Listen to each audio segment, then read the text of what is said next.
Buenas, hola Lucrecia, ¿cómo va? Bueno, yo dudo un poquito de... Diego, ¿cómo andas? Dudo para que quería poner en auricular porque acá hay un ruido hogareño que no me permite justo Cuando voy a escucharlo. Ahí.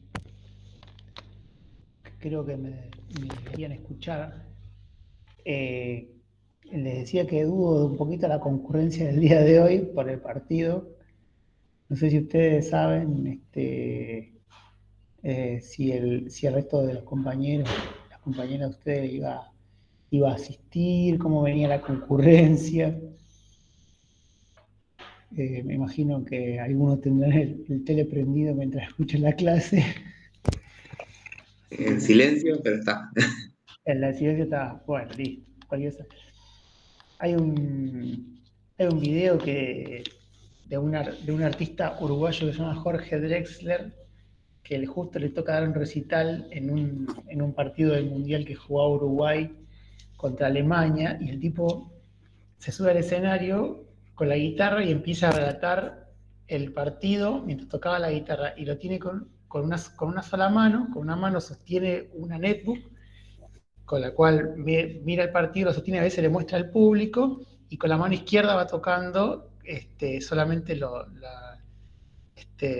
las notas, y tienen los percusionistas de fondo, que el tipo va cantando mientras le relata el partido al público. Bueno, yo no tengo esa habilidad realmente, pero bueno, se hace lo que se puede. Bueno, igualmente voy a grabar la clase, cosa de que si alguno muy futbolero se la pierde, última después me la pide y se la comparto. Por las dudas, le aclaro que me tiene medio mareado el tema de la conexión, de mi conexión de mi hogar, porque durante algunos días estuvo intermitente con algunos cortes, y durante otros días, o sea, justo cuando vino el proveedor de internet a ver por qué se da el problema, ahí se normalizó y anduvo bien durante un par de días. Después se volvió a interrumpir y ahora está andando con bastante normalidad, así que, bueno, si tengo alguna interrupción me avisan, y de última veo de cambiar la conexión, me doy internet con el celular o algo así.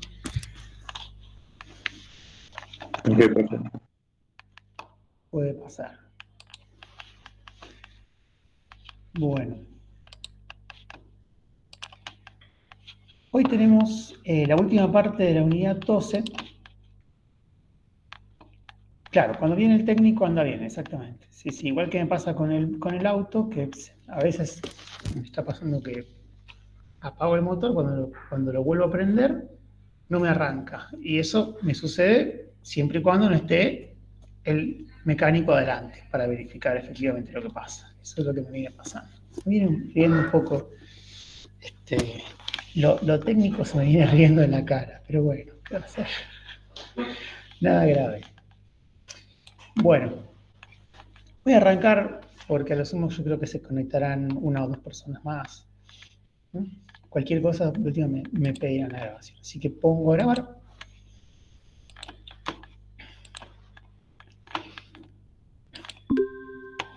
Bien, hoy vamos a ver la última parte de la unidad 12, que es la referida a presupuesto. Vamos a ver gran parte del material que está en un apunte de cátedra que se llama el ciclo presupuestario, que está hecho por el profesor Vigolini y el profesor Gustavo Asegurado, que son docentes, uno ex docente y otro docente actual de la cátedra. Respecto a ese apunte, les recomiendo que lo vean. Lo que sí tengan en cuenta es que es un apunte bastante extenso, con un nivel de detalle bastante elevado. Y por ahí, obviamente, las respuestas de un examen que uno puede dar, por ahí ese nivel de detalle es totalmente complicado, ¿no? Entonces, sepan por ahí verlo con inteligencia, con capacidad de síntesis, digamos, para llevarse lo más importante. Un poco la idea de esta clase es tratar de dejarles un poco eso en limpio, de lo que más queremos resaltar de todo ese proceso, que es el ciclo presupuestario. Justamente ciclo presupuestario se refiere a todo el periodo que ocurre en la vida presupuestaria, en la vida de un presupuesto, que, como vamos a ver, es un ciclo que en cada año se va preparando el presupuesto del año siguiente y luego tiene un tratamiento a través del control de ese presupuesto ejecutado. Entonces, concomitantemente, muchas veces se van dando, mientras se está redactando el presupuesto del año siguiente, se va ejecutando el año presente y se va controlando el año anterior, etc. Es justamente un ciclo y por supuesto la idea es que todos esos presupuestos de diferentes años vayan, por supuesto, interrelacionándose, vayan dialogando, uno vaya aprendiendo de las experiencias pasadas. Y hay un par de cosas muy interesantes respecto al tema del ciclo presupuestario, porque básicamente el presupuesto es una herramienta que, como ustedes habrán visto en la clase anterior, es una herramienta de gobierno fundamental. Es, como se le dice, la ley de leyes. Es la gran ley que anualmente, a través de la cual el gobierno le anuncia a la comunidad, a la legislatura, y básicamente todo el gobierno, el poder ejecutivo y legislativo se ponen de acuerdo en qué hacer con el dinero, que es una gran parte de lo que implica hacer como gobierno. O sea, gran parte de lo que es la tarea de gobernar implica recaudar y gastar, ¿no? Hay otra parte que no implica un proceso de ingreso-gasto, o sea, que de alguna manera escapa a nuestra materia, que por ahí tiene que ver con las cuestiones regulatorias, o, o, este, o cuestión de crear instituciones, etcétera, pero lo fuerte, lo jugoso, lo que más se discute, sin duda, es lo que está contenido en el presupuesto. Entonces, si uno aprende a leer una ley de presupuesto, puede llegar a divisar claramente el perfil de un gobierno, lo que tiene para mejorar un gobierno, lo que hizo bien, lo que hizo mal, etcétera, ¿no? Entonces, para dejarles de alguna manera una,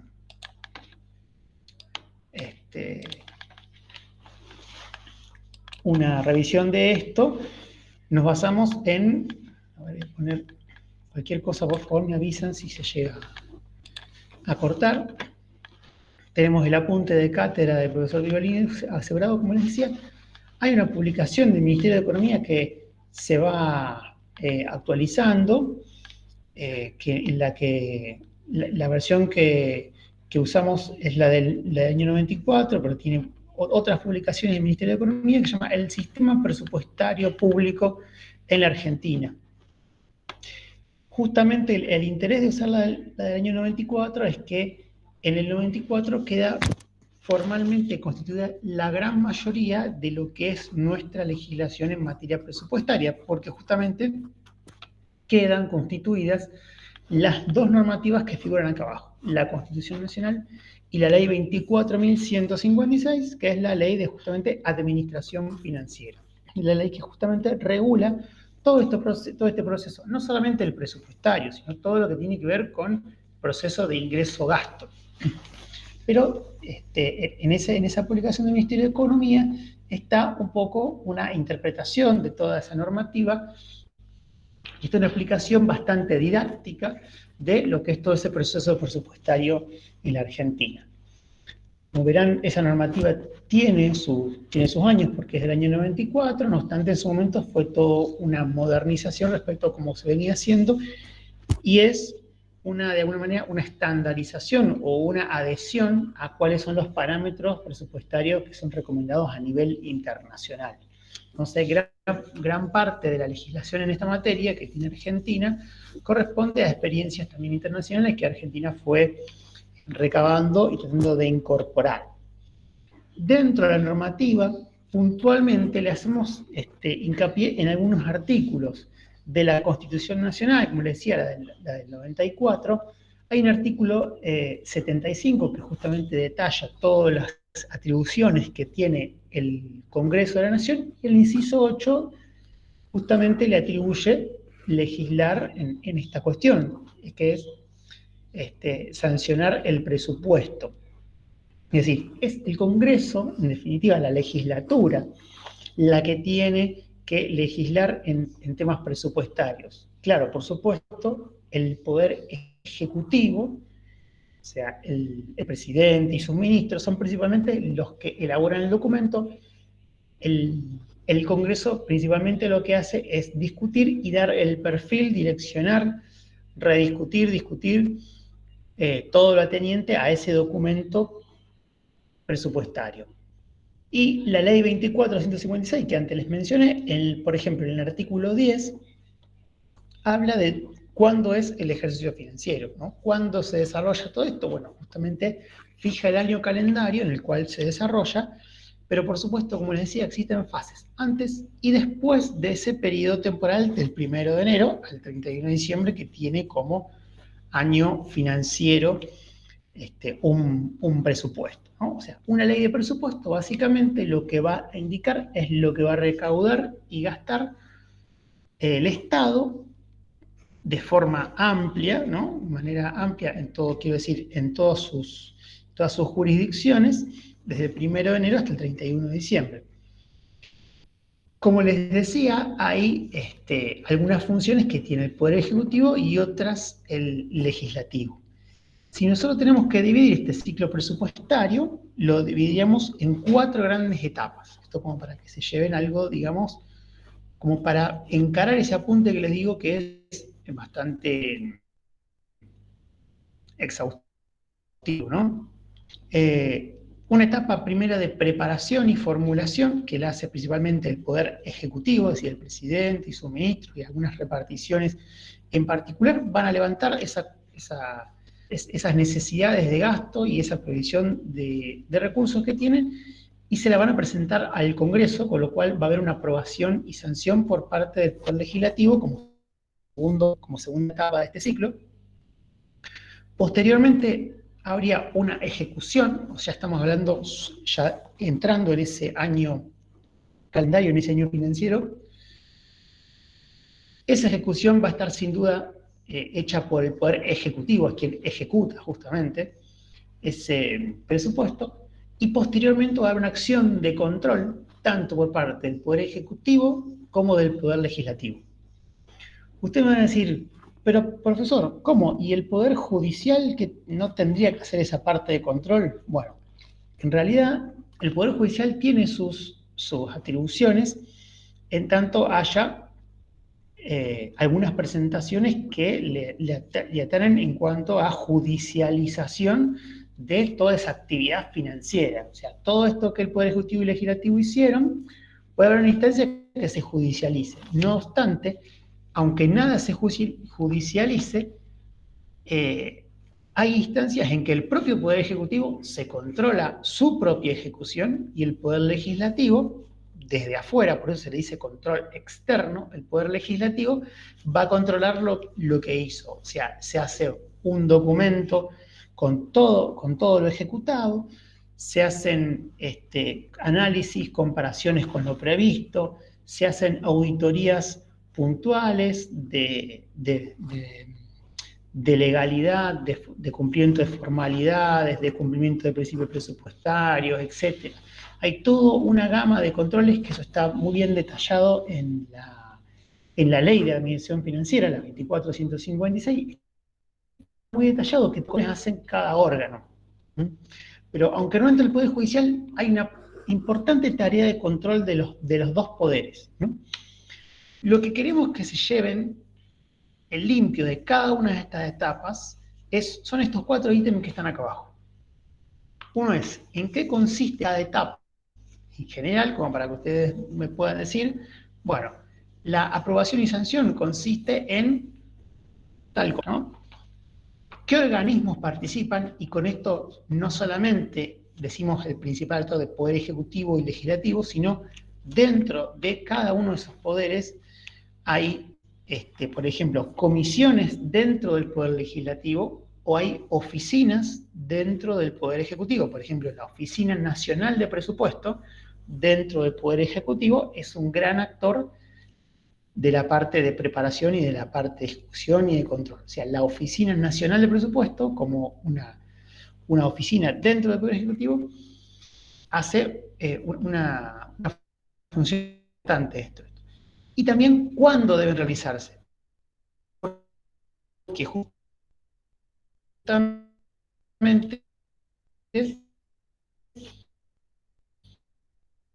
la ley prevé un plazo para cada una de estas acciones y una concatenación, una correlatividad entre una etapa y otra. Es decir, que si no está la etapa previa, por ejemplo, de preparación, tiene que haber sí o sí una aprobación. Entonces, si el Poder Ejecutivo tiene el primer punto, por ejemplo, no le llega a presentar al Poder Legislativo un proyecto para que lo aprueben y sancionen, el Poder Legislativo tiene que agarrar un documento, otro documento, para tratarlo, aprobarlo, y que haya un documento para prever gastos y recursos. O sea, no puede no haber presupuesto en una gestión de gobierno.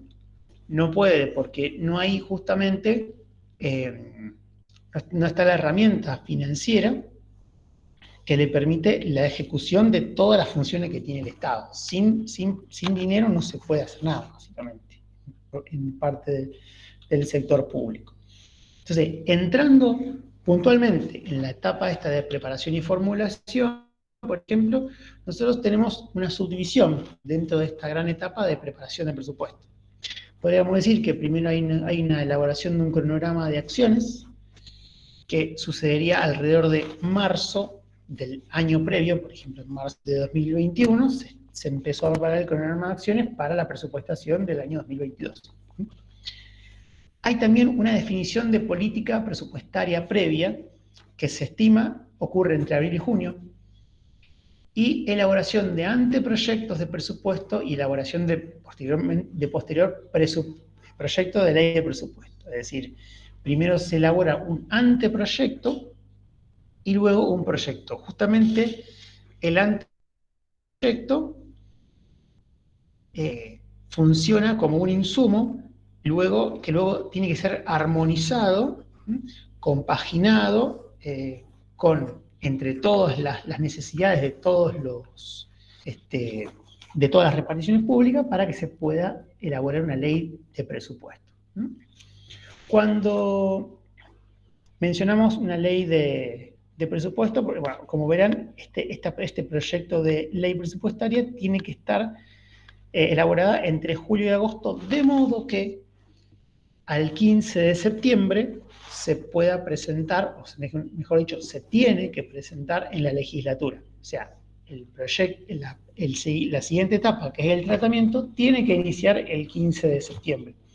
De hecho, si el 15 de septiembre de ese año, como les decía, el Poder Ejecutivo no presenta un proyecto de ley, el Poder Legislativo tiene que agarrar probablemente el documento del presupuesto del año anterior, o sea, del año en curso, y actualizarlo y tratarlo, ¿no? Con esta idea de que no puede no haber de presupuesto, ¿no? Dentro de esta etapa de formulación, como les decía, hay oficinas particulares, hay reparticiones, actores puntuales dentro del Poder Ejecutivo que están actuando. Principalmente está el presidente y el jefe de gabinete de ministros en reunión con el Gabinete Nacional. Como les decía, dentro de la Subsecretaría de Presupuesto, la Oficina Nacional de Presupuesto, estamos hablando de, hay un Ministerio de Economía, o Ministerio de Hacienda, pero puede haber una Secretaría de Hacienda dentro de la Secretaría de Hacienda que trata todas las cosas que tienen que ver con el proceso de ingreso-gasto. Está la Subsecretaría de Presupuesto, que se va a encargar de todo esto, y a su vez dentro de esa subsecretaría está la Oficina Nacional de Presupuesto.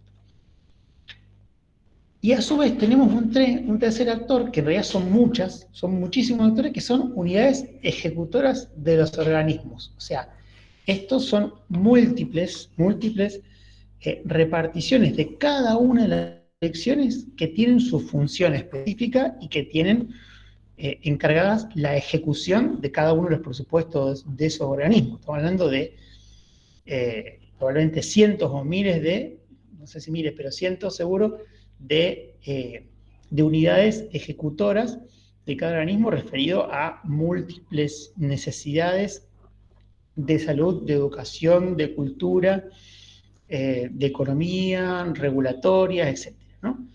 Y para esto se conforma justamente un grupo especial formado por estos actores, ¿no? En particular es muy importante la función del jefe de gabinete de ministros, ¿no? El jefe de gabinete tiene una función primordial porque es justamente quien debe armonizar toda la reunión de gabinete. Por supuesto, en un gobierno cada gabinete va a querer reclamar una parte del presupuesto importante, porque son múltiples necesidades que tiene, y el jefe de gabinete tiene una función en armonizar justamente esas necesidades. Entonces, dijimos, había una primera subetapa de cronograma de acciones, que la Oficina Nacional de Presupuesto le presenta al Ministerio de Economía, y hay una segunda etapa que es la definición de políticas presupuestarias, ¿no? Definición de políticas presupuestarias que hace la Oficina Nacional de Presupuesto. Como les decía anteriormente, este órgano fundamental. Las políticas presupuestarias que hace esta Oficina Nacional de Presupuesto justamente van a ser las que van a orientar todo el proceso presupuestario, ¿no? Por eso dice que son únicas para todo el sector público y son las que otorgan coherencia. Incluye normas, determinaciones de composiciones y niveles de gasto, programas y proyectos prioritarios y política de gasto, ingreso, compras, inversiones, etc. O sea, fíjense que estamos hablando de una serie de directivas de con qué criterio cada una de las reparticiones tienen que prever los gastos que va a realizar. En esto, por ejemplo, puede orientarse una política, por ejemplo, más orientada a los gastos de inversión que a los gastos corrientes, los gastos de capital más que a los gastos corrientes. Mejor puede haber una normativa o una dirección en esta presupuestación de restringir el gasto o de expandirlo o de expandir por ejemplo, los gastos a través de cierto tipo de actores, por ejemplo, eh, en ciertos programas, a través de organizaciones sociales, a través de acciones territoriales, etc. O sea, puede incluir muchísimas variantes y es única para todo el sector. En la elaboración de los anteproyectos, como les decía, que sería una tercera subetapa para la elaboración, hay primero una primera estimación que es la estimación de los ingresos, ¿no? Hay alguien que tiene que decir cuánto prevé el Estado recaudar, ¿no? O hacerse de ingresos. Principalmente el desafío está en la recaudación tributaria, ¿no? Pero también están las posibilidades de tomar préstamos o de hacerse de otros bienes de capital. Por supuesto, exige conocer la fuente de financiamiento, ¿no?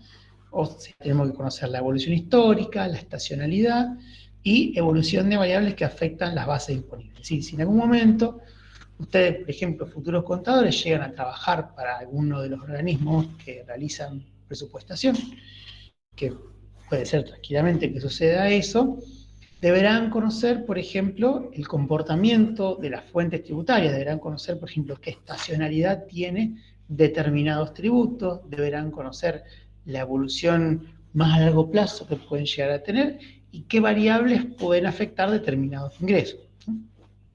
Esto se puede decir que se da de manera centralizada. Como dice abajo, se da una centralización de acuerdo a la estructura de financiamiento del presupuesto. Esto es un proceso de un conjunto de personas que eh, conocen muy bien estas fuentes de ingreso y pueden estimarlas. Distinto es la otra presupuestación o la otra elaboración de los anteproyectos, que es la elaboración del anteproyecto de gastos. Este es el de ingresos. La elaboración de anteproyecto de gastos, lejos de ser centralizada, podemos decir que es justamente porque cada responsable de su programa o de oficina va a, eh, va a elaborar su presupuesto y esto va a ir de alguna manera yendo hacia arriba en la escala de responsabilidad y se van a ir armonizando justamente los anteproyectos, como dice acá, remite a los responsables de subprogramas, quienes examinan la coherencia con el resto de los anteproyectos, y por supuesto las directivas generales que se dieron desde la Oficina de Presupuesto, que dijeron, como les decía, por ejemplo, debemos gastar, por ejemplo, poco en bienes de capital y más en gasto corriente porque tenemos, por ejemplo, una situación delicada y no poder dar por encima de tanto, ¿no? Cada una de estas unidades pone un anteproyecto y al responsable del programa y así sucesivamente. O sea, va justamente, como le decía, escalando hacia arriba en la pirámide de responsabilidad del sector público y se van armonizando, ¿no? Por eso se dice que se da de manera descentralizada. Después de esa elaboración de anteproyectos se da un análisis de anteproyectos y se elabora un proyecto, justamente por el cual se dan, como dice acá, una serie de ajustes e idas y vueltas con cada jurisdicción. Ustedes cuando se van armonizando, se le van diciendo, por ejemplo, a esta oficina solicitamos se restrinja a tal presupuesto ya este tipo de gasto ya va a estar en esta otra oficina, así que se solicita que se reorienten, etc. ¿No? Decirles un ejemplo, ¿no? Esto a modo de ejemplo. Y finalmente se obtienen los presupuestos de cada una de las jurisdicciones. Finalmente, lo que se elabora es el documento presupuestario propiamente dicho, ¿no? Que esto lo tiene que elaborar el jefe de gabinete, la Oficina Nacional de Presupuesto tiene que elaborar la Oficina Nacional de Presupuesto debe elaborar este documento y en este documento hay sí una serie de requisitos, una serie de contenidos mínimos que tienen que estar en el documento de ley, ¿no? Entonces, se prevé que dentro de la ley va a haber un mensaje que contiene, como dice aquí, los objetivos a alcanzar, las explicaciones de metodología utilizadas para estimar los recursos,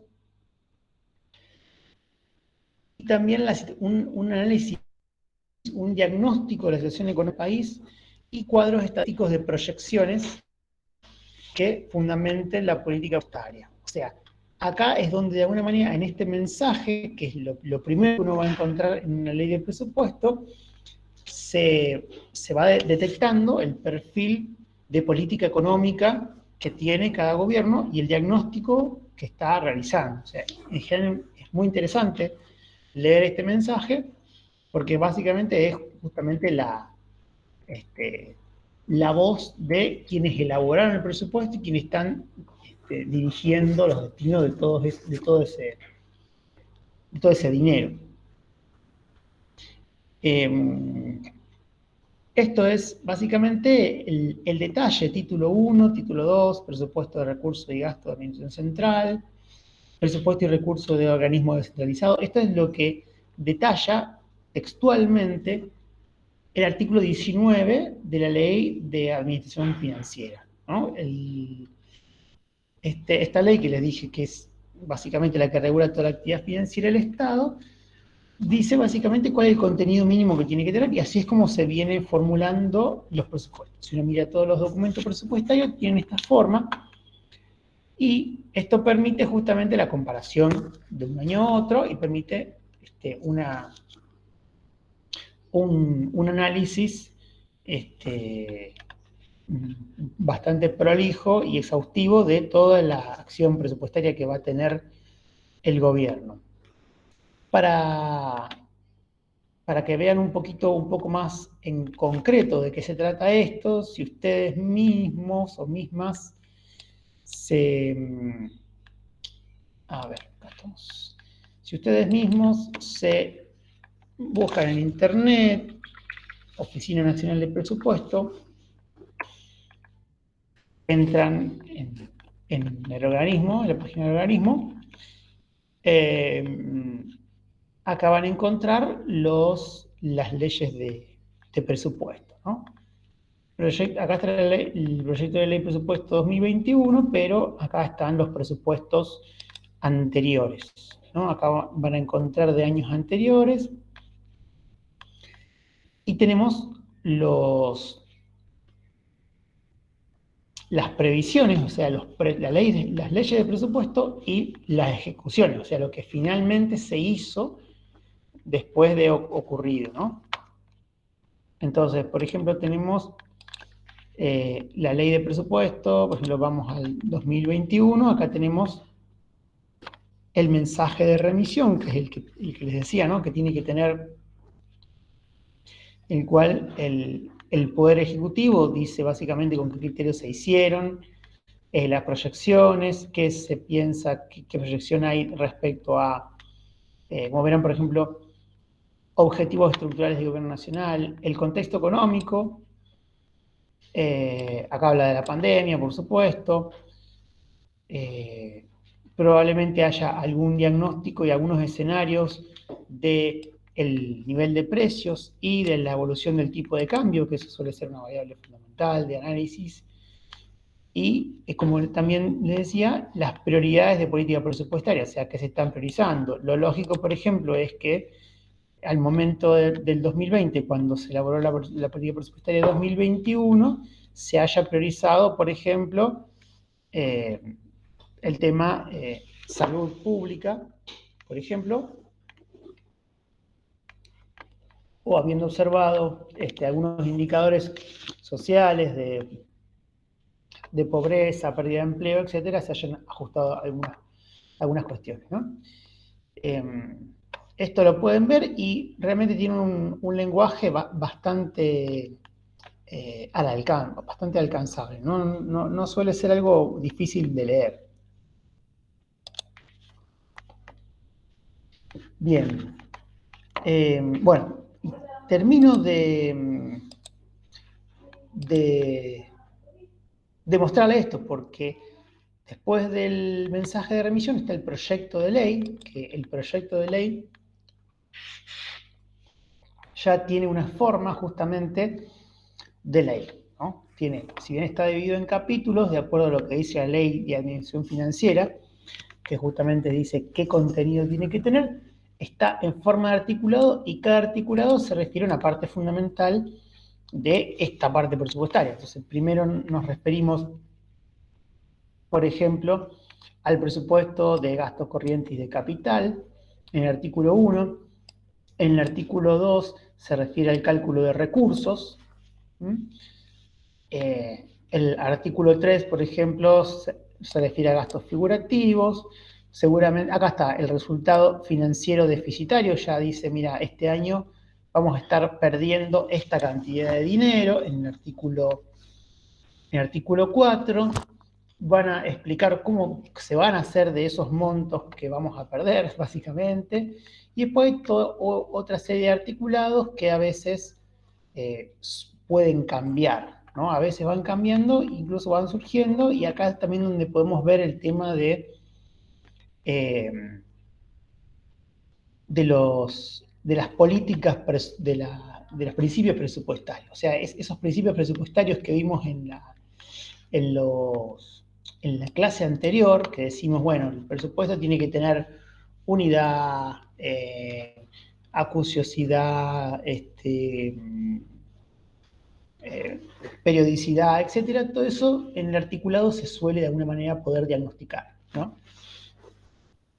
Entonces, esa es la forma que suelen tener. Bueno, y después, sigo acá con el documento, después de este articulado, lo que vamos a encontrar es toda una serie de planillas anexas, que acá están en PDF, en documento de texto o en planilla, que por ejemplo agarro el primero por agarrar cualquiera, y lo que van a encontrar es esa composición de gastos o recursos que vienen en el artículo 1 y 2, pero desagregado por diferentes clasificaciones. Estas clasificaciones que nosotros vimos en la unidad 2 para los gastos, las clasificaciones que vimos para la unidad, para la clasificación de la unidad 5, de los impuestos, de la unidad 3 de los recursos, etc. Entonces, toda esa clasificación, bueno, esta gente que redacta este documento se la sabe muy bien, ¿no? Y por eso es que también nosotros les insistimos con estas clasificaciones, porque son las que nos permiten leer estos documentos y entender. Entonces, si el día de mañana ustedes trabajan en alguna oficina pública de la municipalidad, de la provincia, de nación, o trabajan de asesoría de algún legislador, o trabajan en alguna oficina de análisis económico, lo que sea, es muy probable que tengan que leer estos documentos y que alguien les diga, bueno, ¿qué pasó tal año con tal cosa? Y ustedes tengan que recurrir a estos cuadros, ¿no? De estos cuadros, por supuesto, como verán, hay una cantidad enorme, con un montón de planillas anexas y con diferentes en diferentes enfoques, algunas enfocadas en la administración nacional, en otras la administración central, también en otras referidas a organismos descentralizados. Estos son justamente en esta unidad 2, que nosotros le dijimos, bueno, cómo está compuesto el sector público. Bueno, tenemos esto que es más global, la administración nacional, la administración central, que son el Poder Ejecutivo, Legislativo y Judicial, los organismos descentralizados, instituciones de seguridad social, o sea, hay muchos cuadros que están repetidos, pero para diferentes instancias, diferentes jurisdicciones dentro del sector público, ¿no?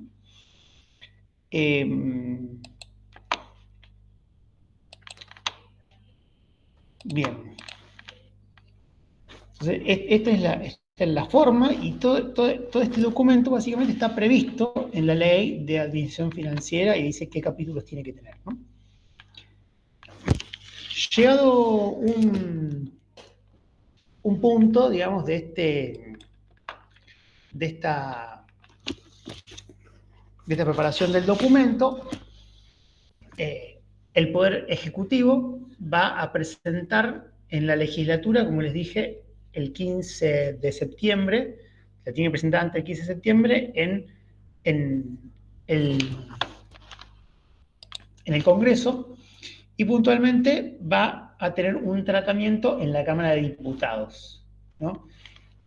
Hay un dicho, digamos, que resume de alguna manera lo que implica el tratamiento de esta ley en una legislatura, que básicamente dice que el presupuesto se aprueba, ¿no? Hay esto que por supuesto no siempre se da, pero de alguna manera el tratamiento en la legislatura del presupuesto que mandó el Poder Ejecutivo es una luz verde, de una manera, para darle gobernabilidad, para poder dejarlo gobernar de acuerdo a lo que prevé hacer. Por supuesto que, como decíamos al principio, hay un artículo en la Constitución que dice que le corresponde al Congreso sancionar el presupuesto, ¿no? Entonces, el Congreso, pese a que tiene ese peso de la gobernabilidad, de que le tiene que dejar gobernar al Poder Ejecutivo, tiene total atribución para modificar el presupuesto, por supuesto, con el nivel de aprobación correspondiente, con el nivel de mayoría que corresponde. Para ello, se forma un grupo particular dentro de la legislatura para este tratamiento, ¿no? Es decir, no son todos los legisladores simultáneamente quienes ven renglón por renglón todo el presupuesto, sino que hay una comisión de presupuesto dentro de la Cámara de Diputados primero, y después una comisión de presupuesto dentro del Senado, ¿no? Pasa por las dos cámaras, primero por la de diputados, después por la de senadores.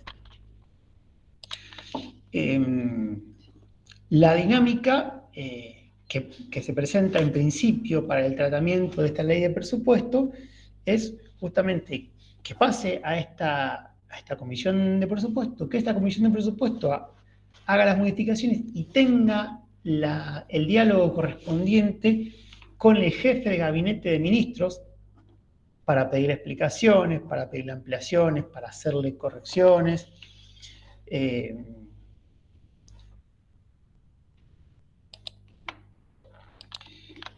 Y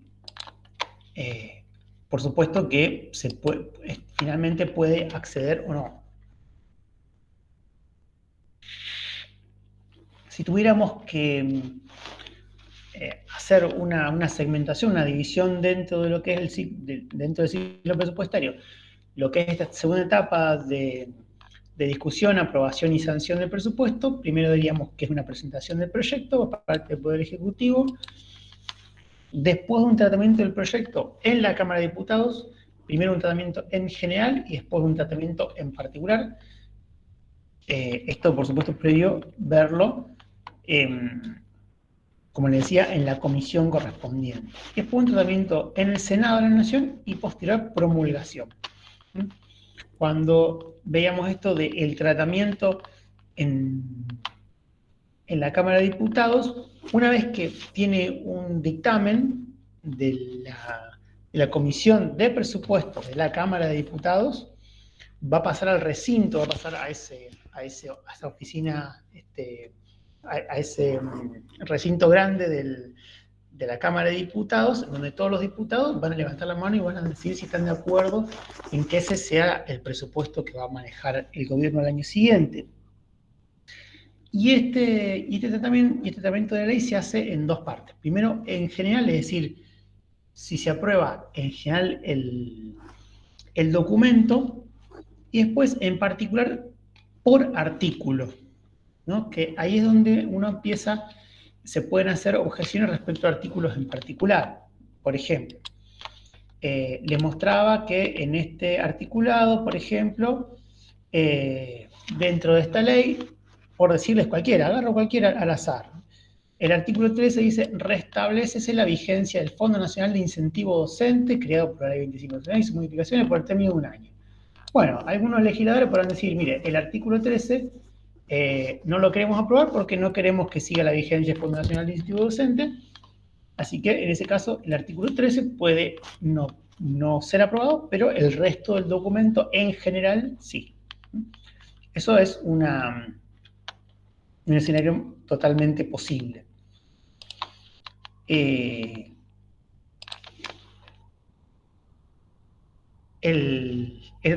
tratamiento de la Cámara de Senadores se da de la misma manera también con una comisión de presupuesto, con un tratamiento general y en particular lo que sí, el tratamiento del Senado suele ser un poco más breve, porque es como que en la Cámara de Diputados está el grueso y se considera que se van a dar la mayoría de las discusiones,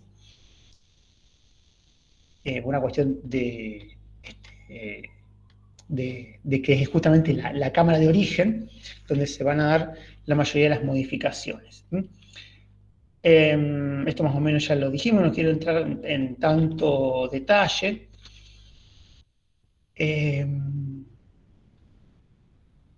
Bien, hay una serie de, como le dije, modificaciones de la ley de presupuesto. Decía que el Congreso puede, y le corresponde justamente, alterar, modificar esa ley de presupuesto. Y esto no solamente lo puede hacer en esta instancia, en donde se sanciona esta ley, sino incluso a lo largo del año financiero, ¿no? A lo largo del año en que se va ejecutando. Se pueden enviar modificaciones a la ley de presupuesto. Esto podría ser, por ejemplo, en el caso, por ejemplo, más cercano que tenemos, el año 2020, en marzo, se declara la pandemia a nivel nacional y empiezan a darse excepciones al presupuesto que se previó en 2019, no previendo la pandemia de la forma en que se dio. Por supuesto que dentro de esas modificaciones tiene que darse, como dice acá, ciertos parámetros del proyecto de ley que tienen que respetarse. Por ejemplo, el artículo 28, que habla de un principio de equilibrio presupuestario, algo que vimos como principio presupuestario, el presupuesto tiene que estar equilibrado, Y el principio de exclusividad tiene que normar exclusivamente en materia presupuestaria. No puede tratar temas ajenos a lo que sea previsión de gastos y recursos. Aprobación de gastos y recursos. Posteriormente, como les decía, tiene lugar la promulgación. Acá es el Poder Ejecutivo, promulga la ley que se puede, como dice acá, si no se producen modificaciones, ni lo promulga, rige el artículo 80, por lo cual queda automáticamente promulgado, y hay una posibilidad de veto del Poder Ejecutivo. Dice, si veta parcialmente, se podrá promulgar la parte no observada, ¿no?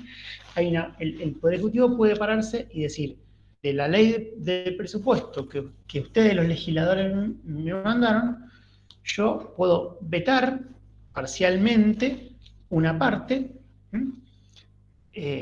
mientras, por supuesto, que mantenga, como dice acá, mantenga la autonomía normativa y no se alterase ni el espíritu ni la unidad del proyecto sancionado por el Congreso. Por ejemplo, yo no puedo vetar el artículo 2 que me habla de la previsión de recursos, porque no tengo los recursos previstos para el gasto que tengo previsto. O sea, puedo vetar alguna parte que no altere el espíritu de la ley como se viene dando.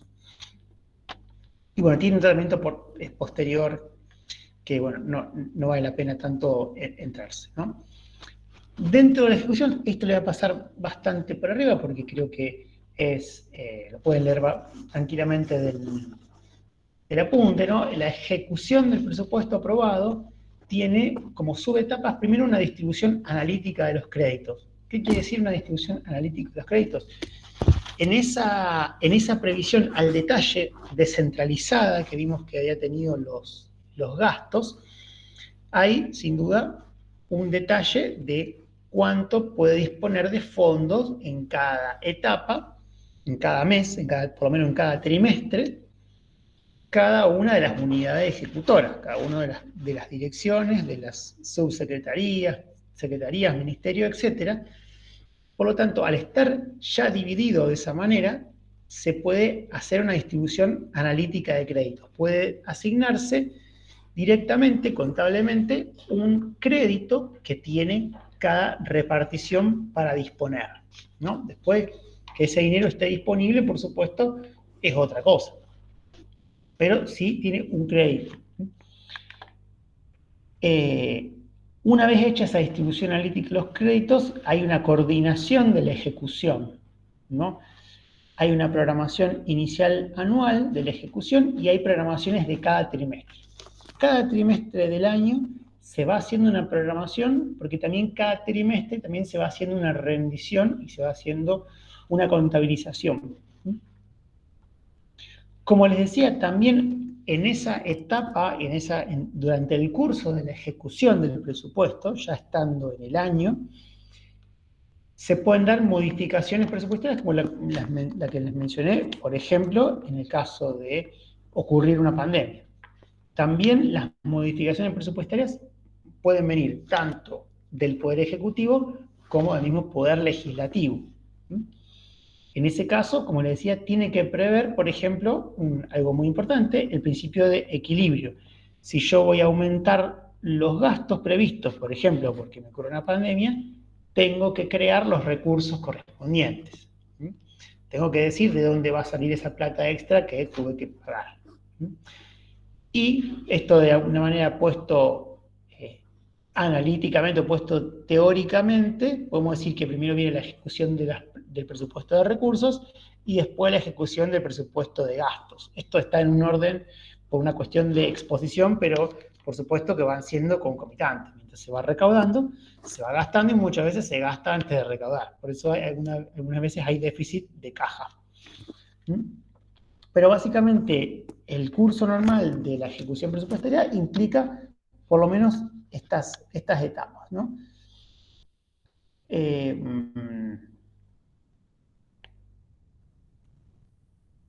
Bueno, la cuarta etapa del ciclo presupuestario sería lo que nos llamamos control, ¿no?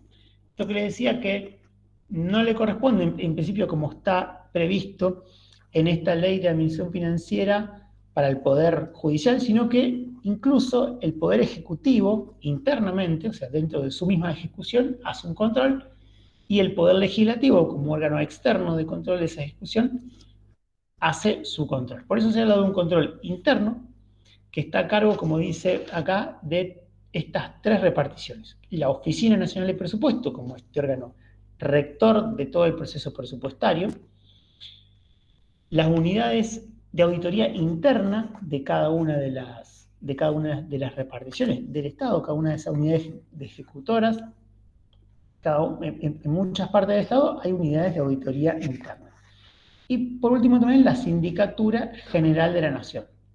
La Sindicatura General de la Nación es un órgano justamente encargado específicamente de ese control interno. Hace toda una serie de controles que están muy bien detallados en la ley, esa ley 24.156 que les mencioné, por lo cual también en esa misma ley están designados quienes integran la Sindicatura General de la Nación, quién es el síndico general de la Nación, qué títulos tiene que tener el síndico, qué atribuciones tiene, a quién le tiene que rendir cuenta, etc. Otro órgano de control, como les decía, es el externo, o mejor, otra instancia de control es la externa, que la hacen por lo menos estas dos organismos. Por un lado, la Auditoría General de la Nación, que es justamente el órgano por excelencia de control externo del presupuesto, se llama auditoría, justamente suena con todo el peso del control, es una auditoría general de la nación, y este órgano depende del Congreso Nacional, o sea, justamente depende del Poder Legislativo. Y hay otro órgano también, que es una comisión mixta dentro del Congreso, está integrada justamente por los legisladores, que es mixta porque justamente integra legisladores tanto de la Cámara de Diputados como de la Cámara de Senadores. Es una de las instancias en que participan conjuntamente ambas cámaras, formando una comisión revisora de cuentas, es decir, interactúan con la Auditoría General de la Nación, que también forma parte del Congreso, y conjuntamente hacen un control de eso hecho por el Poder Ejecutivo, ¿no? Hay una serie de fechas también previstas por ley en la cual, por ejemplo, la Auditoría General de la Nación tiene que hacer un informe, ¿sí?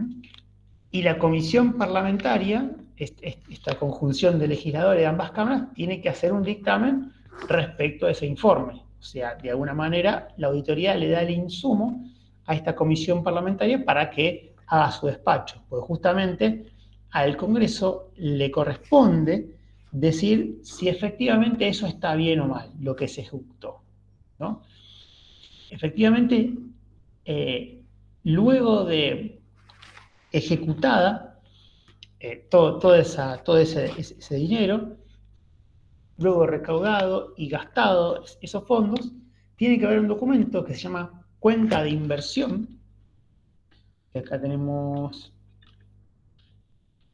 cuenta de inversión, que justamente tiene como objetivo rendir cuentas y verificar si el programa de gobierno se ha cumplido. Lo que se llama la cuenta de inversión es ese documento que el Poder Ejecutivo tiene que elaborar, se lo tiene que dar justamente al Poder Legislativo, y el Poder Legislativo le corresponde, como dice acá, aprobar o desechar la cuenta de inversión. Eso es lo que dice el artículo 75 de la Constitución Nacional. Dice, al Congreso le corresponde aprobar o desechar la cuenta de inversión. Es decir, decirle al Poder Ejecutivo, al presidente, a los ministros, usted lo que hizo está bien o mal, ¿no?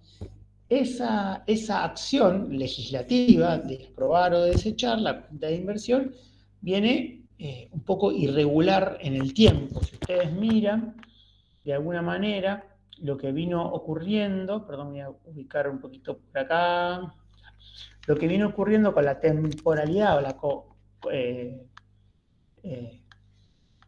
con la contemporaneidad, como dice acá, bueno, en realidad no se viene aprobando con un plazo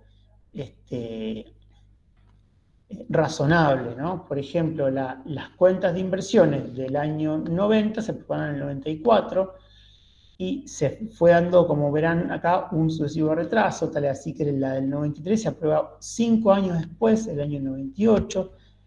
Las del 94, 95 y 96 están pendientes de aprobación con media sanción por parte del Senado. En el 2006 se aprueban conjuntamente las del 97 y 98, o sea, casi 10 años después. En el 2007 se aprueban conjuntamente las del 99 a 2004, o sea, como verán, hay algunas acciones de cumplir formalmente con esta atribución que le corresponde al Congreso, de aprobar o desechar la cuenta de inversión, pero por supuesto con cierto letargo y con solamente los fines de cumplir formalmente con lo que se da, ¿no? Como verán, acá en 2015 hubo una aprobación de algunos años anteriores, hasta 2013, ¿m? O sea, se viene dando un importante atraso de estos tratamientos, ¿no? Acá lo que estamos viendo en realidad es muchas cuestiones sobre qué implica el control, lo que le decía. Se habla de un control de eficiencia y de eficacia, se habla también de los procesos de evaluación que hacen en estos controles, en este control interno y externo que hace la Sindicatura General de la Nación y la Auditoría General de la Nación. Mediciones de resultados, comparación de los resultados programados respecto a los ejecutados, acciones correctivas, o sea, hay toda una serie de puntos que implica ese proceso de control, ¿no? Que yo prefiero pasarlos justamente para no aburrirlo porque está muy bien detallado en ese apunte de cátedra, ¿no? Esto referido a la Auditoría General de la Nación. Bueno, esto también más o menos lo que venimos hablando. Si uno de alguna manera hiciera una línea de tiempo de lo que implica un proceso presupuestario, si nos referimos, por ejemplo, en este caso, a lo que ocurre en el año 1, o el presupuesto del año 1, bueno, como hemos visto, en el año 0, el año anterior, se va preparando, se va formulando el presupuesto del año 1 hasta el 15 de septiembre del año 0, en que el Poder Ejecutivo eleva el proyecto de presupuesto a la honorable Cámara, al honorable Consejo de la Nación. Después del 15 de septiembre le corresponde el tratamiento y sanción, que lo tiene que hacer antes del 31 de diciembre del año 0.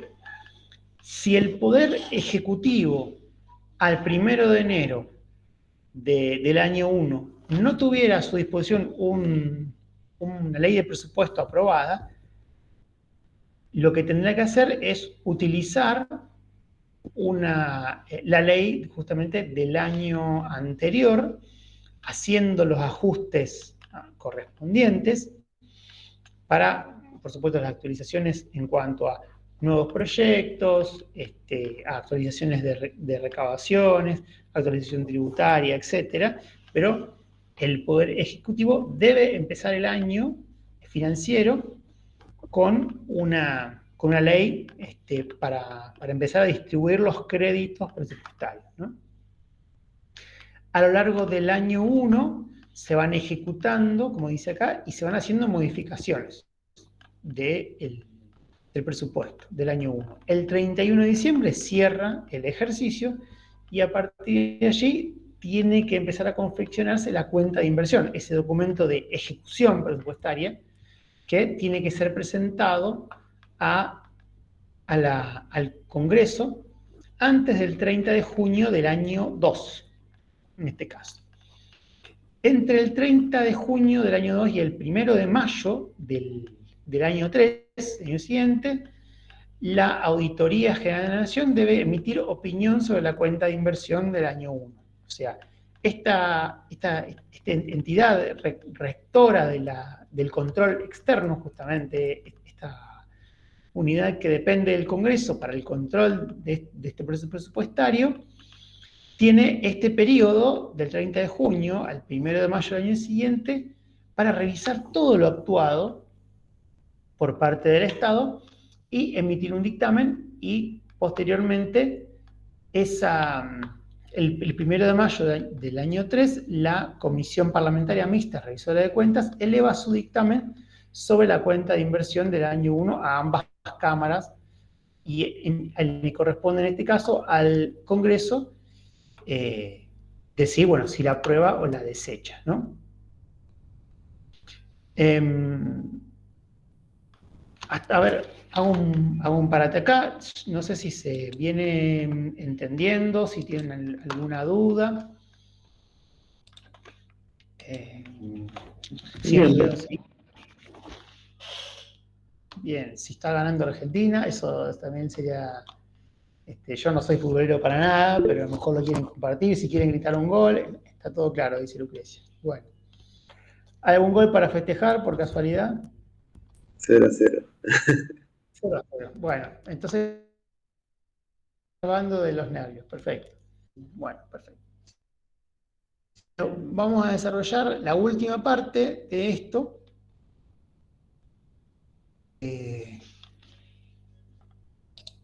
Hay 2 o 3 cositas importantes para resaltar. Una es la referida a lo que es presupuesto económico y presupuesto público, que algo de esto vieron al principio de esta unidad, ¿no?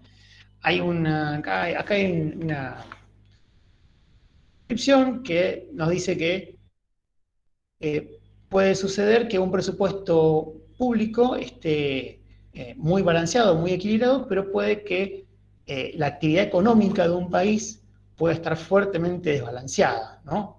Puede ser que el Estado tenga presupuesto contablemente equilibrado, pero presente un grave desequilibrio, por ejemplo, en su balanza de pago, o sea, en cuanto a los movimientos entre los residentes del país con los residentes de afuera, ¿no? Entonces, en ese caso, lo que nos dice es que el Estado tiene que tener una contabilidad bastante amplia como para prever también la acción que tiene el Estado dentro de la economía en su conjunto, tanto previendo la economía del sector público como también la del sector privado, y también la injerencia, la modificación que tiene el accionar del sector público sobre el sector privado, ¿no? Por eso se distingue entre el presupuesto financiero y el presupuesto económico. Entonces, el presupuesto financiero o público es la previsión de ingresos y gastos de solamente la contabilidad pública, mientras que el presupuesto económico o nacional refleja toda la actividad económica, tanto privada como pública. Como les decía, es importante tener un registro, por eso, de toda la actividad económica, un registro, como dice, completo, pormenorizado de todas las actividades que tienen lugar, y esto se suele tener en cuenta, se suele esquematizar a través de estos cuadros, ¿no? Tienen estos cuadros que ustedes los pueden encontrar en las estadísticas, los cuadros, los institutos de estadísticas, en el INDEC, principalmente lo que son las cuentas de producto, de ingreso y de gasto, donde calculamos el PBI y los componentes. Vemos también ahí lo que significa el gasto público como componente de la demanda de la economía. Cuadros y tablas de insumo-producto, la matriz insumo-producto, que en muchos casos nos sirve para programación económica, para saber el impacto, los encadenamientos que tienen productivos, las interrelaciones que hay entre actividades, entre diferentes sectores económicos.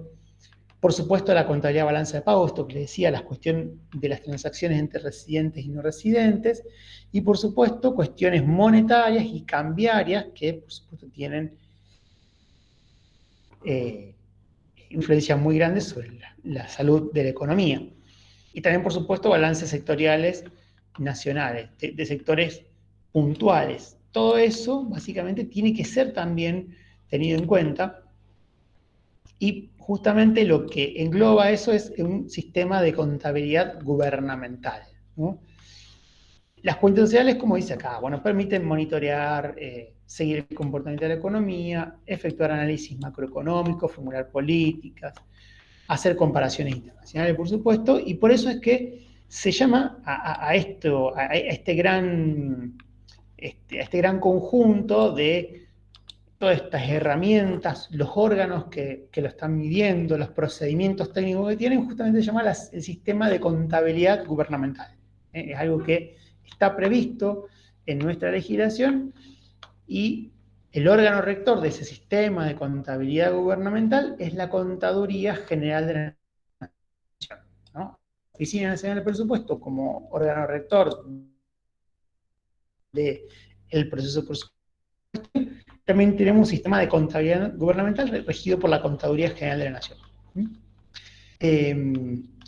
La otra cuestión también tiene que ver con lo referido a las formas de determinación del déficit y qué implica los déficits, ¿no? Respecto a esto, es un tema bastante cortito que está desarrollado en el libro de Martín, en una parte muy chiquita del capítulo 1, la parte 3, respecto a las cuestiones más recientes en materia de presupuesto, la página 99, y hay un ejercicio de práctica que vamos a ver a continuación, que es el ejercicio 19, ¿no? Una serie de cuestiones porque es muy importante cuando hablamos de déficit que todos estemos hablando de lo mismo y sepamos de qué se trata y qué estamos nombrando, ¿no? Porque ustedes probablemente, incluso ahora durante la época de campaña política, probablemente han escuchado que el gobierno tiene déficit, que el déficit acá, el déficit allá, pero probablemente haya personas nombrando cosas que pueden nombrarse de diferentes maneras, ¿no? Por un lado, hay veces que se refiere al déficit cuando hablamos de un déficit de caja, ¿no? Es decir, como dice acá, cuando se produce un desfasaje, un faltante de caja, de fondos momentáneo. Otro es un déficit material, que es cuando el presupuesto está sancionado de antemano con déficit, como veíamos, por ejemplo, el presupuesto del 2021. El 2021 dijeron en el artículo 3, si mal no recuerdo, que las operaciones de recaudar y de los fondos que se iba a hacer, los recursos y el gasto, iba a generar, ya previendo desde entrada, un déficit material, ¿no? Y ese déficit decía, va a ser financiado de esta manera. Y decía, vamos a emitir títulos de tal manera, vamos a tomar un préstamo con tal organismo, etc. Y otro que se suele denominar también déficit es el déficit financiero, que es el que surge a posteriori, una vez cerrado el ejercicio. Una vez consumado el ejercicio, en cuanto fue el desfasaje. Hay por lo menos cuatro posiciones doctrinarias, es decir, grandes teorías, grandes escuelas de pensamiento, que tienen sus posiciones tomadas respecto a qué tan bueno, podríamos decir, es el déficit, qué tan nocivo o qué tan apropiado puede ser tener episodios de déficit fiscal, ¿no? En cuestión, cronológicamente, la primera escuela de pensamiento económico que encontramos es la de los clásicos, ¿no? La de los clásicos está hablando de 1776, de Adam Smith, Ricardo. Estos economistas, a lo lejos, digamos,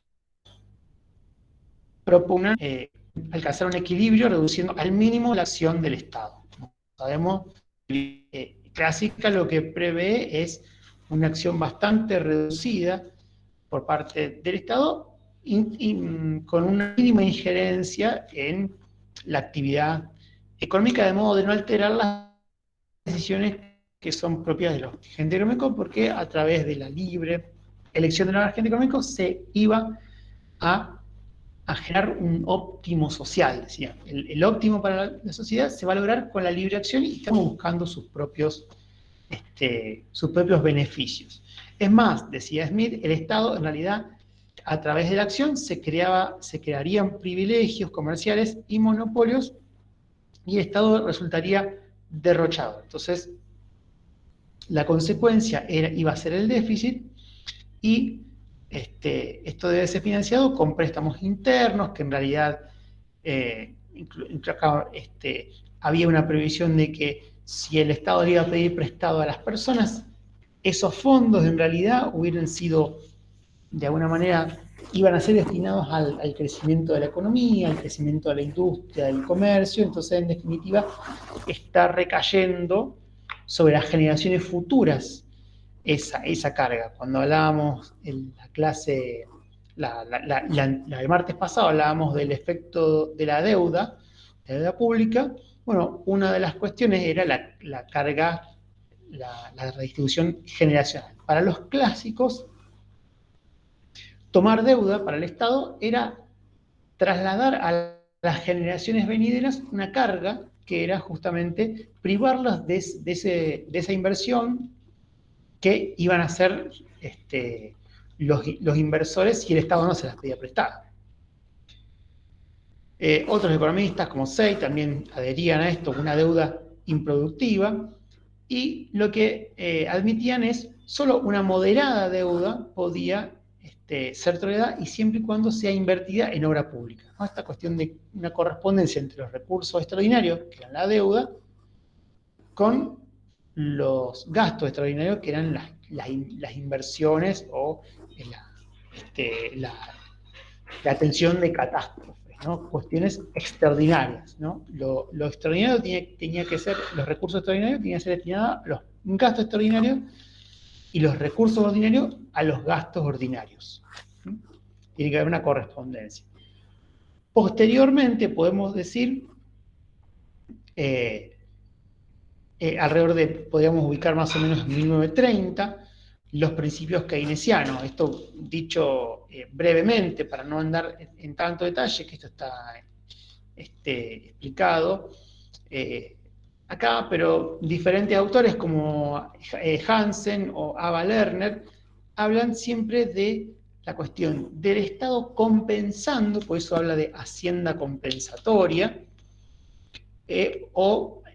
con algún rol funcional compensando los ciclos económicos, manteniendo el pleno empleo, manteniendo la ocupación de la economía. O sea, al contrario de los clásicos, lo que prevén es una acción activa por parte del Estado, incluso considerando que incurrir en déficit es algo normal y es algo incluso armónico, porque lo propio del sistema económico es generar ciclos. O sea, el Keynes en particular, que fue justamente el fundador de la línea keynesiana, que tuvo múltiples derivaciones, lo que empezó a observar sobre todo son los ciclos económicos, ciclos que consisten en etapas de caída, de crisis y después de recuperación y auge. Entonces, el Estado tenía un rol fundamental en equilibrar esos ciclos económicos. ¿Y cómo lo puede hacer? Cuando hay un auge, puede ser un recaudador de recursos, y cuando hay desempleo, cuando hay crisis, puede ser un gastador. Y justamente, ¿cómo puede gastar? Incurriendo en déficit e incluso endeudándose. O sea, la deuda y el déficit para los keynesianos es algo natural y algo que es necesario para mantener una salud del ciclo económico, ¿no? Por eso dice, los instrumentos de estabilización son los impuestos, los gastos y la compra-venta de bonos de gobierno. Estas son las formas que tiene de estabilizar el ciclo económico. Hay otras visiones, por ejemplo, la visión estructuralista, que podríamos ubicar más bien en los países de Latinoamérica. Esto obedece más a otra visión que surgió posteriormente.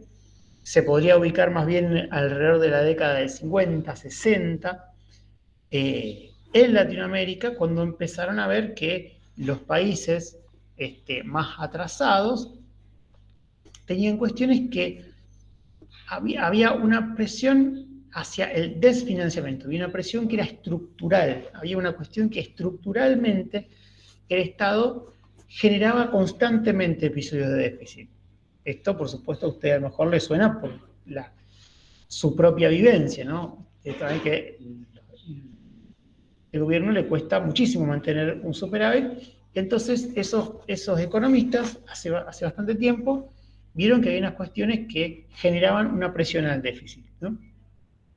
Y esas cuestiones que veían, como decían, para países en vías de desarrollo, que eran sobre todo sobre lo que escribían, el déficit fiscal es por presiones estructurales, es decir, que no obedecían a un momento determinado o una cuestión de justo el ciclo económico, sino que eran cuestiones que persistían a lo largo de los años. Y observaban, por ejemplo, una vulnerabilidad al financiamiento fiscal frente a los cambios en el sector externo. O sea, cambios en el comercio exterior, que por ahí hay una crisis internacional o una baja en las ventas por alguna cuestión externa al mismo país, generaba una gran pérdida de ingresos fiscales. Entonces, eso hacía que sean muy vulnerables. También una economía dual, por ahí una etapa, en las etapas de auge, por ahí podíamos encontrar algunos sectores muy dinámicos, muchos vinculados a la exportación, pero una parte de la economía era la que se desarrollaba y una parte de la economía es la que por ahí mostraba altos niveles de productividad, de desarrollo, que podía generar empleo, pero otra parte quedaba siempre atrasada, quedaba incluso muchas veces vinculada a actividades de subsistencia. Entonces, claro, existiendo esa economía dual y una parte de la economía que siempre quedaba atrasada, era imposible que el sector público pudiera recomponerse y generar suficiente recaudación, porque hay una parte que tenía que siempre, o sea, resignar de recaudación por la parte por parte de los recursos y de gasto por las personas que no formaban parte del sistema económico. Y, por supuesto, episodios de desocupación y la cuestión también de una inelasticidad del sistema tributario al crecimiento económico. El crecimiento, dice, del ingreso nacional. Cuando crece el ingreso nacional, en realidad el sistema tributario no responde como debería responder. A veces, un gran crecimiento económico no genera una recaudación tan grande como se espera, ¿no?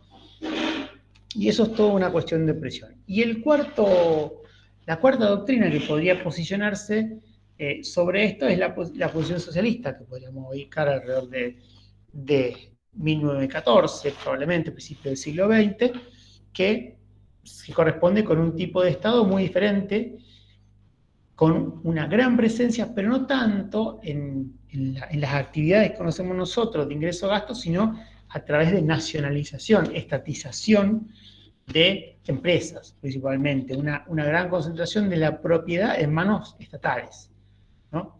Por eso postulan, en principio, una inconveniencia en situaciones deficitarias, o sea, no es conveniente que el Estado le deba a las personas, pero en todo caso, los recursos se obtienen a través de nacionalizar recursos de producción y el Estado como propietario, como dice, de la mayoría de las empresas del país. Todo empresas estratégicas, la explotación del petróleo, las industrias importantes, la producción de alimentos, etc. Y otra fuente importante de financiamiento son las utilidades de las empresas públicas, ¿no? Las empresas públicas pueden generar un superávit y eso puede ser un complemento de los impuestos.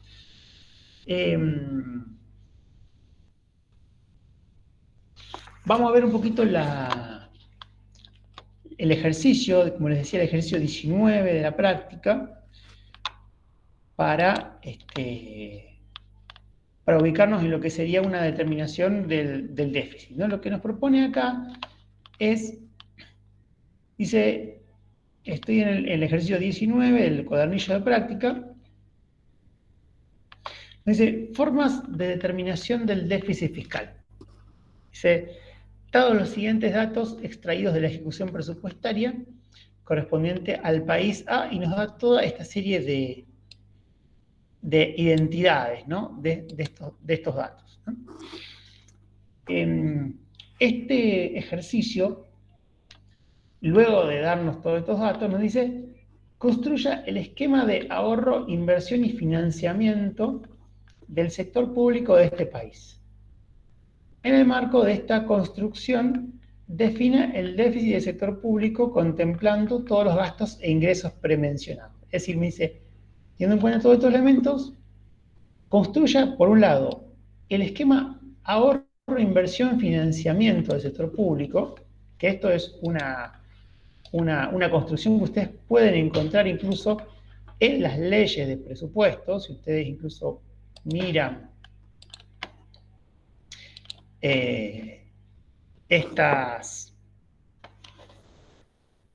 cada uno de estos cuadros,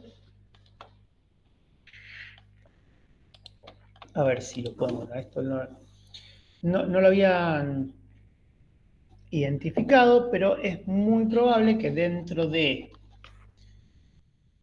estos textos del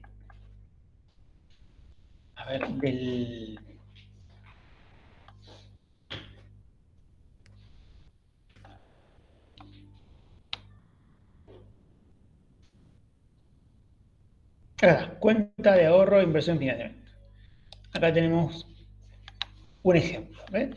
Acá está la cuenta de ahorro, inversión, financiamiento, que es un cuadro ya previsto, que se hace todos los años. Este es el correspondiente al año 2021 como previsión, ¿no? Antes de ejecutarse. Como verán, tiene una serie de conceptos y la ventaja que tiene este esquema de cuenta, ahorro, inversión y financiamiento es que permite ver y diagnosticar la situación financiera del Estado durante este ejercicio previsto o durante el ejercicio incluso ejecutado, porque puede ser sobre lo previsto o sobre lo ejecutado. Fíjense que tenemos por un lado todo un detalle de ingresos corrientes, o sea, los ingresos tributarios principalmente, algunas ventas de bienes y servicios que pueda tener el Estado. A esto se le restan los gastos corrientes. Bueno, muchos de los gastos corrientes ustedes ya vimos en esta materia que conocemos, los gastos de consumo, los gastos de los sueldos de los empleados públicos, las prestaciones de seguridad social, por supuesto, las jubilaciones están dentro de este ítem. Y acá hay un primer resultado económico, ¿no? Que es resultado de ahorro o desahorro, fruto de esta operación de ingreso y gasto corriente.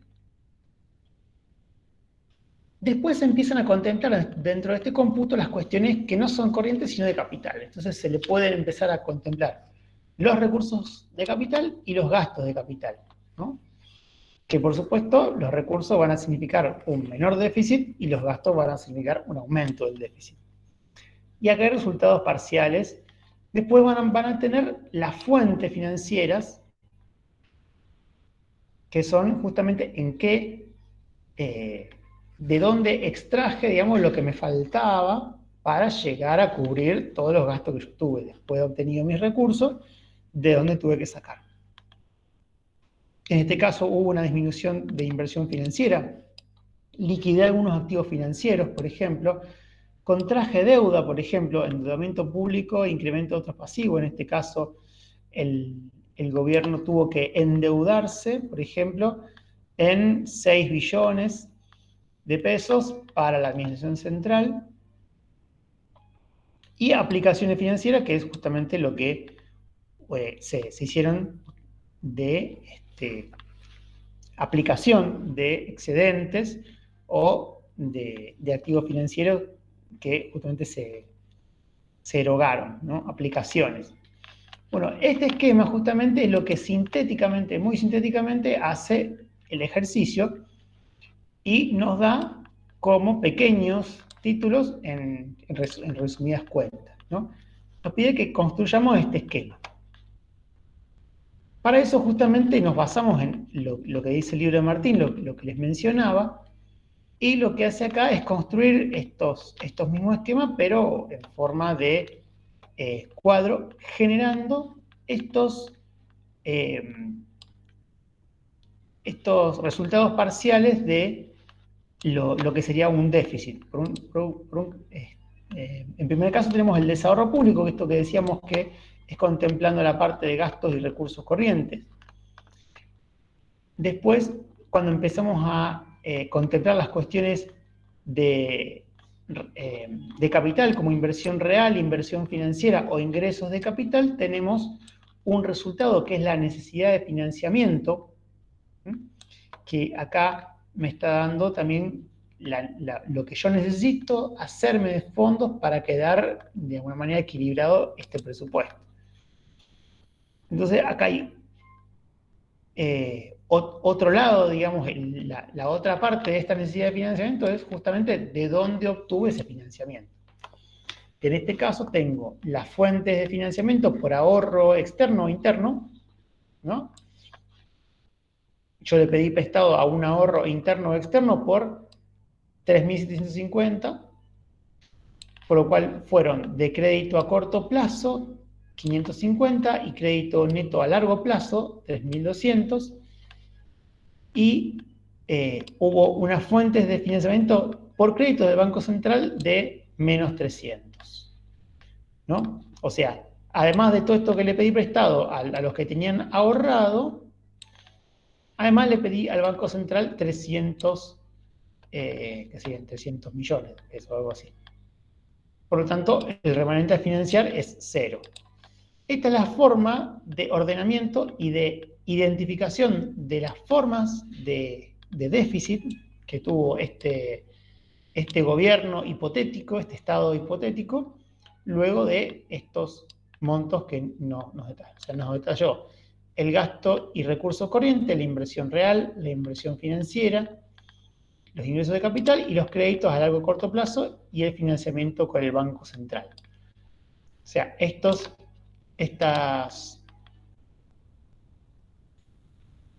montos básicamente son los que tengo que ordenar y acomodar para obtener los indicadores de déficit, ¿no? Por eso es que cuando hablamos de déficit, como les decía, hay diferentes formas de llamarlo. Cuando respecto al déficit, a veces nos referimos a déficit como los empréstitos a corto plazo, a veces como los empréstitos a largo plazo, a veces solamente los empréstitos colocados en el Banco Central, que es la creación monetaria, que es el último ítem que estaba ahí abajo, los 300 que estaban en ese ejercicio. Y siempre cuando hablemos de un financiamiento nos referimos a cuestiones netas, ¿no? Al endeudamiento neto. Siempre los ingresos por empréstitos menos los egresos por cancelación de deuda. Y también tenemos cuestiones de déficit que tienen que ver con qué contemplamos adentro de nuestro cómputo y qué computamos afuera. Entonces, por ejemplo, considerar el endeudamiento total contraído, el endeudamiento solamente a largo plazo, excluir el endeudamiento a largo plazo y contemplar solamente el de corto plazo, computar el endeudamiento del Banco Central, y a su vez dentro del sector público podemos contemplar o no el déficit de las empresas públicas, de los entes parafiscales o paraestatales, los organismos descentralizados, y también el déficit del Banco Central. O sea, también podemos estar hablando de cosas diferentes por contemplar o no los gastos netos que tienen las empresas públicas, el organismo centralizado y el Banco Central, ¿no?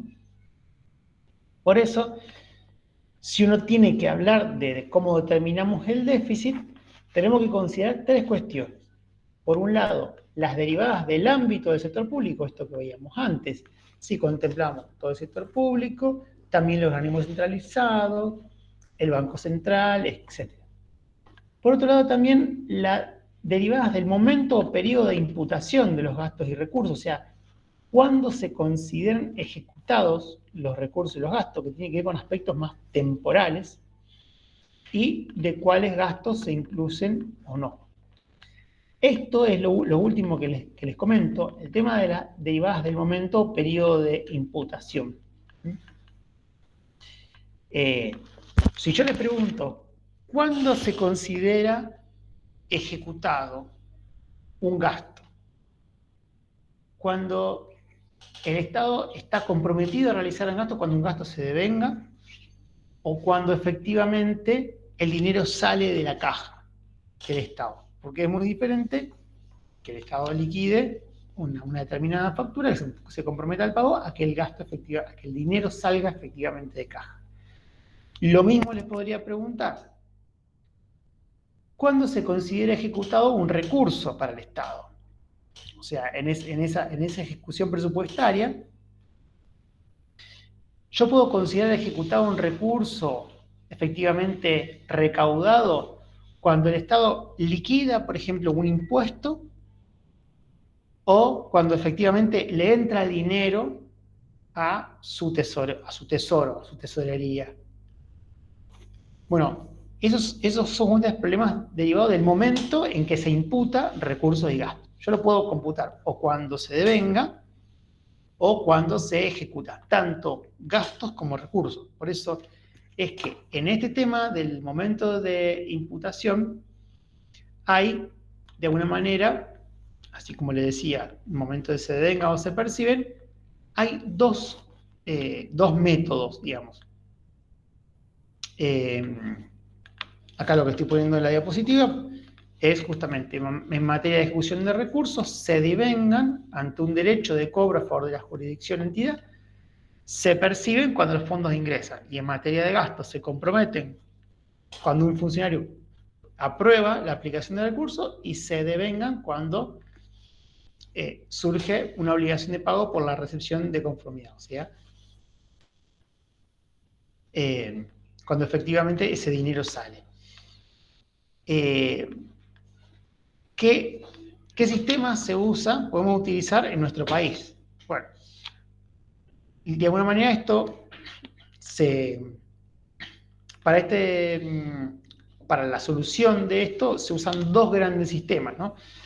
El sistema de caja o el sistema inglés, que lo que utiliza es el sistema de lo percibido, el sistema de caja, que sería el recurso se considera ejecutado una vez que se percibe y el gasto se considera ejecutado una vez que se ejecuta, cuando se hace efectivamente el gasto.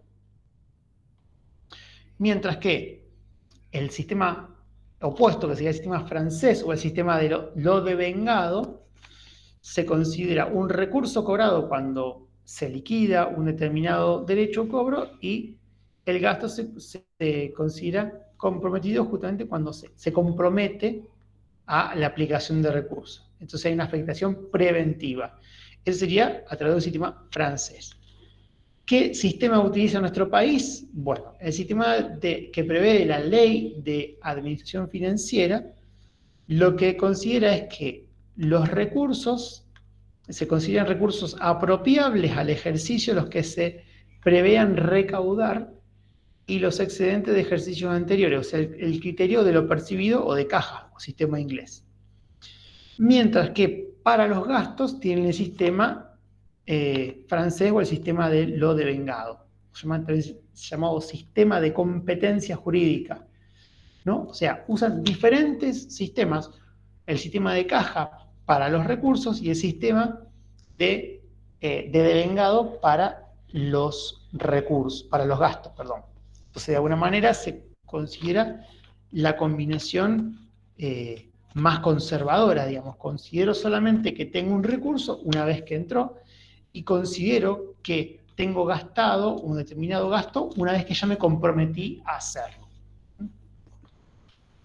Esto es en cuanto a, también se llama sistemas de apropiación, como dice, sistemas de apropiación al ejercicio, ¿no? Cuando se corresponde con un ejercicio, un determinado gasto o ingreso.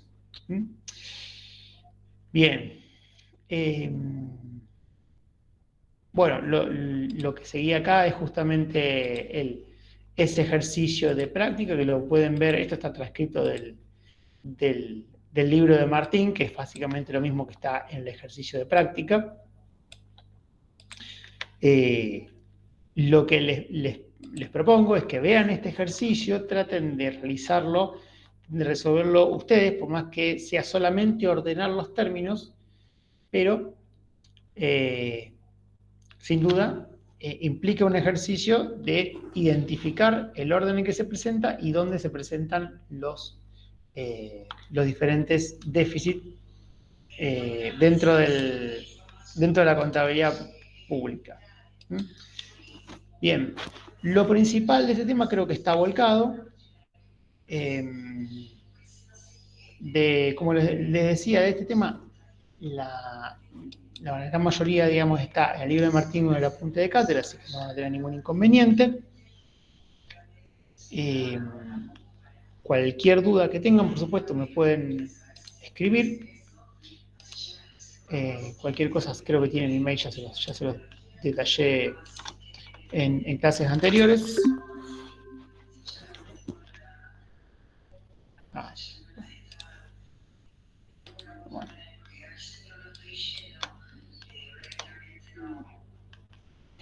Bueno, ahí están, veo que están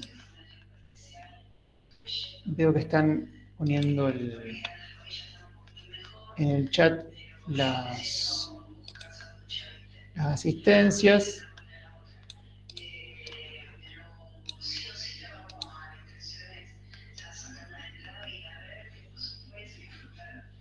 Bien. Bueno, perdón que no hice antes lo del chat, lo voy a poner por las dudas ahí de vuelta. Repetí las asistencias de ustedes para que queden grabadas.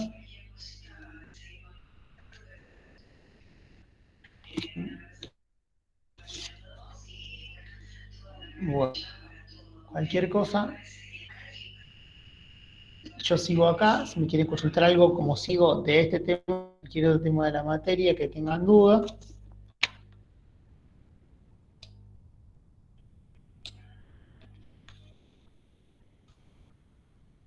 Muy bien.